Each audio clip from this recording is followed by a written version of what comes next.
দেশে আছেন কেবল জামায়াতের তিনবারের আমির ডাক্তার শফিকুর রহমান, বিষয়টি কেমন লাগছে জামায়াতে ইসলামীর? আপনার এই -4-এ আমার বিরাট আপত্তি। Hasina is a dead body, আর Joy never own this country. তার মার মতো, তার নানার মতো একটা বিশ্বাসঘাতক। সো বিশ্বাসঘাতককে আপনি 4-এর মধ্যে নিয়ে এসে যদি আলোচনার বিষয়বস্তু করতে চান, সেই বিষয়ে আমি আলোচনা করতে একদম না। আমি আশা করি আমার প্রশ্নের উত্তর দিয়ে আপনি শেষ করেছেন।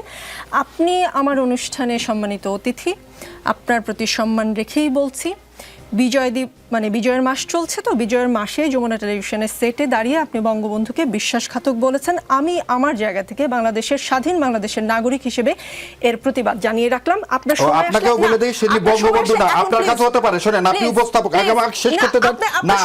আপনি এখানে নিয়ে আসছেন বলে না, এখানে নিয়ে আসছেন বলে না, আপনি শুনেন, আগে কথা শুনেন, ইট ইজ নট ইওর না, ঠিক আছে। এই অনুষ্ঠানে তাহলে আপনি একটা জিনিস শেষ করে দিতে পারবেন না। আপনাকে ফ্লোর দিব, আপনি আচ্ছা, আবার আমি এই উত্তর দিব। কথার উত্তর দিবেন। ঠিক আছে। এই অনুষ্ঠান কিভাবে চলবে সেটা আমি না, এটা বলবেন না, এটা স্বৈরাচারী কায়দা, এটা স্বৈরাচারী। আমরা আমন্ত্রিত অতিথি মানে হচ্ছে ভগবান, ভগবানকে আপনাকে সম্মান করতে হবে। আপনি এই কথা আগেও বলছেন একদিন। আপনার অনুষ্ঠান বলে কিছু নাই না, আপনার অনুষ্ঠানে আমি আসিনি।